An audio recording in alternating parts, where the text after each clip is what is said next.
Si votre vie vous amène à visiter la Charente ou à y vivre, n'oubliez surtout pas de passer à Saint-Amand-de-Boixe. Cette petite ville située au nord d'Angoulême dispose d'une abbaye exceptionnelle. Dans cette abbaye du même nom, vous trouverez cette statue de Saint-Amand, qui rappelle que l'abbaye fut bâtie sur le tombeau de cet ermite. Saint-Amand-de-Boixe est donc un saint de l'Église catholique, fêté le 1er mars dans le diocèse d'Angoulême. Sa vie nous est connue par un manuscrit, à l'origine conservé à l'abbaye Saint-Martial de Limoges. Amand, dit-on, est né à Bordeaux en 520. Dans son adolescence, il est plutôt destiné au métier des armes, de la politique ou de la diplomatie. Mais par humilité, il décide de devenir cordonnier.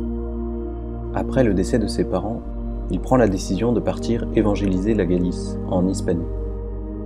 À peine embarqué, une tempête surprend le navire qui doit l'y emmener, et il s'échoue à l'embouchure de la Charente.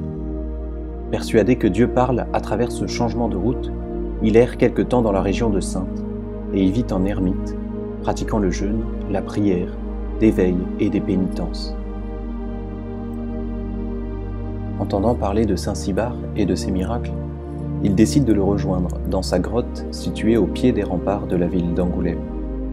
Sa foi s'y fortifie de jour en jour. Un jour, Saint Cybard envoie Amand dans la forêt de Boixe pour y chasser le mauvais génie du lieu. Parvenant à l'église de Var, il s'agenouille et prie. Et c'est alors que les portes du lieu qui étaient fermées s'ouvrent. Devant un tel miracle, les clercs de l'église prient Amand de rester auprès d'eux. Il y fonde alors un monastère.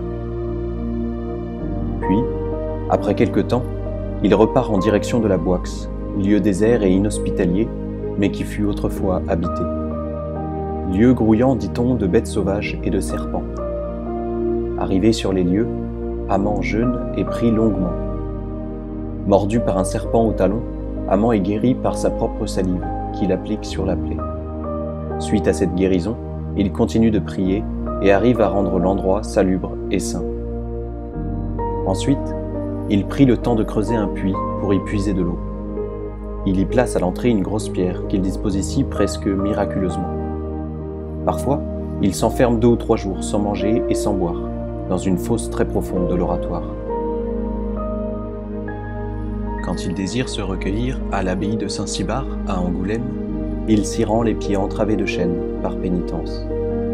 Comme au temps de Jésus, par l'intermédiaire de Saint Amand, Dieu réalise des miracles. En effet, les parents d'une jeune fille d'Angoulême, Guérédis, viennent le voir, car la jeune fille, du fait d'une maladie, est devenue muette. Sur l'insistance de ses parents, il prie longuement et fait le signe de croix sur les lèvres de la jeune fille. Aussitôt, elle est guérie. Il fait ensuite distribuer aux pauvres les présents reçus des parents. Grâce à ce miracle, une foule de gens accourt de toutes parts pour le voir. Malades, aveugles, possédés ou boiteux, scrofuleux, paralysés et épileptiques lui demandent la guérison. Un jour, un jeune homme venant de Poitiers apparaît gémissant et pleurant. Après une prière, les membres du jeune homme se relâchent. C'est alors qu'une importante foule viendra à lui, d'Angoulême, de Saintes, de Périgueux et aussi de Limoges.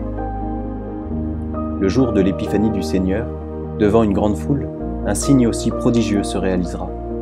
Des grandes plumes blanches comme de la neige tomberont sur les fidèles, et avant d'atteindre la terre, disparaîtront.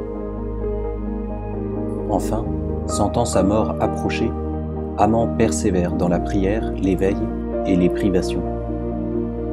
Le 1er mars, pendant les jours de carême, touché en peu de temps par la fièvre, ayant reçu le sacrement des malades, Amand meurt. Son tombeau est alors fabriqué par les fidèles et religieux, et son corps y est placé, accompagné par le chant des psaumes et les larmes des laïcs.